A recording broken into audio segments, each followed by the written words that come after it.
poor white trash, but I want my perch to live in that creek.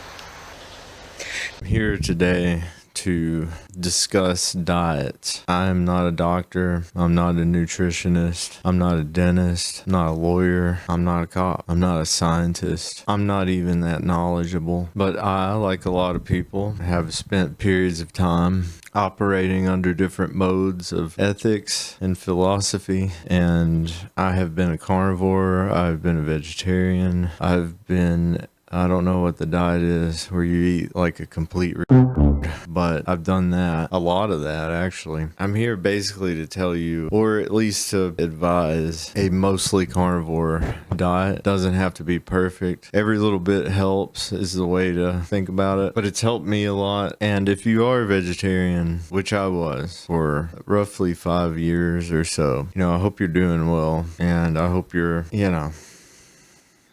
But from my observations and from my personal experience, it seems like a pretty hard road to go down. You will suffer. And I understand the ethical dilemma, but if you feel that responsibility and if you're ashamed of being human, that's a shame that you were made to feel that way, because your dog doesn't feel that way. Your kid doesn't feel that way until the world inoculates them with that sense of guilt and shame for everything. And believe it or not, a lot of people don't even operate in that mode. And that sounds like a bad thing, but it's actually a good thing. In the same way you don't want your border collie getting existential over the contents of his milk bones. And if you're feeding your animal shitty food, especially dogs, get your dog on a diet. Add that to my list right under Doom live stream. Carnivore dog. You're straight up being delusional at that point.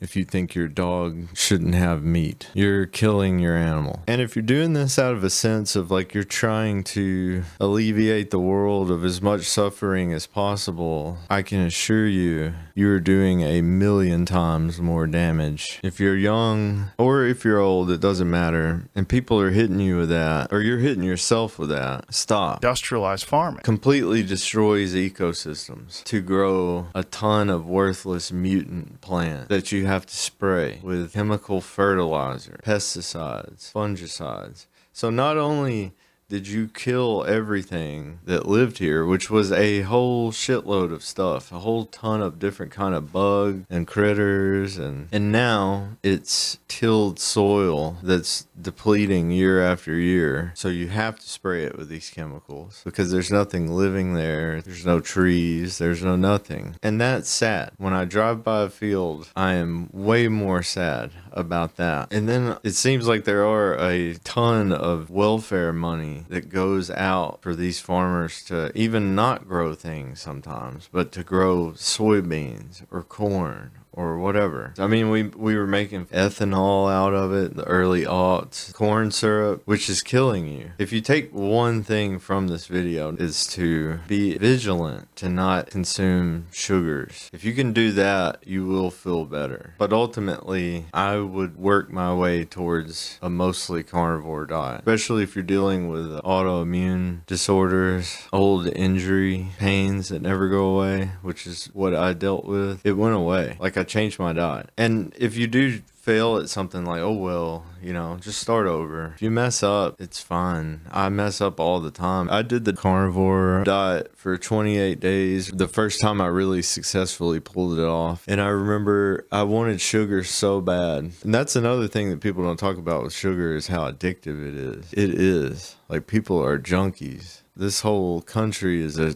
death cult for sugar. So I went to the Dollar Tree and I bought a pack of $1 like fudge swirl things, it comes in the clear thing, because I was like, if I'm gonna eat sugar, I'm not gonna enjoy it. I'm not gonna buy anything badass. And it wrecked me. My body just rejected it because I was like clean. All I remember about vegetarianism is like trying things that I ultimately didn't like. I had to pretend to like half the time. So I didn't eat good when I was a vegetarian. I ate a lot of cheesy bread. And that was probably the saving grace, because my mental health went to absolute shit over the course of those years, and it even took years to recover. It feels like it did. Let me get back to the environmental devastation. They act like shipping meat is this big ordeal, and it's not. You know how many semi trucks, just truckloads of soybeans and corn and whatever? And I think what happens is that people that live in urban areas, they don't see it, so they don't know. By the time it gets to them, it's in a plastic case or a plastic bag or whatever. There's all kinds of plastic on all this shit too. Yeah, it uses a ton of fuel, but it's out of sight, out of mind, I think, for a lot of people. And the chemicals, the pesticides, the runoff. Look at Google Maps sometime. Just zoom in to any rural area that's got a lot of farmland and a river, and just look at the river. Follow it out, especially big lakes or whatever that have river runoff in them. You can zoom in on parts where these chemicals have run off in the river, and you'll just see these huge algae blooms. And that's got to be devastating to that ecosystem too. You're blacking out the sun with all this mutant-fed algae, these chemicals. And I don't want all his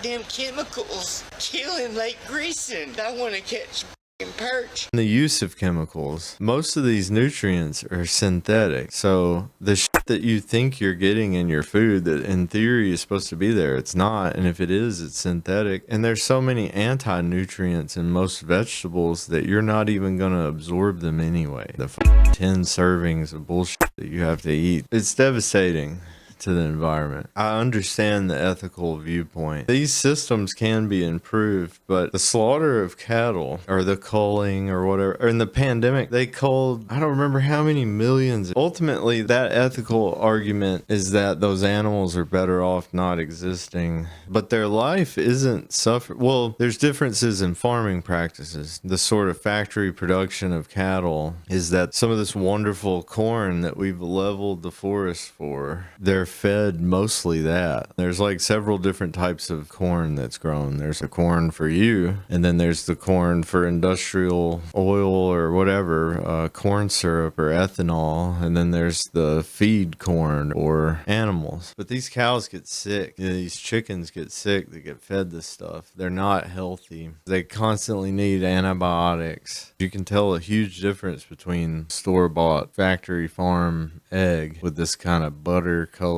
yolk than like a free range. If you can find someone to get eggs, get eggs. Eggs are great. Even if you're a vegetarian, especially if you can source them well, get them. Eggs are the best. I eat eggs almost every day. Yeah, it can get boring, but you don't have to enjoy eating. It's not your birthday party every time you eat. It's a thing that you do to stay alive. These animals that live on farms, they're not being hunted and pursued by predators all the time. They're going to make it out of childhood unless, you know, a pandemic happens and they have to kill you. But a good farmer, you want to be as good as you can to the animal. You keep the animal safe, you take care of it. And yeah, there will come a time when it's the end of the road. But in theory, the animal's not going to have any concept of that. And if it's humanely done, it's not even going to know that it happened. And yes, some of these practices, you see them handling animals, and it seems a little rough. It's far more gentle than the way things are in a state of nature. Far more gentle than mama is. There's tons of farmers out there that are good to their animals. They take good care of them, and they bring the most value to the market. Those guys are the real heroes. If you are a vegetarian, maybe try some animal products, you know, creatine, have some eggs, get some butter. It's like, come on, these cows aren't tortured. A vast majority of them aren't. There's always going to be a bad practitioner. There's always going to be some moron. There's always going to be a bad cop. There's always going to be a bad doctor, a bad baseball player. He's going to do foul shit.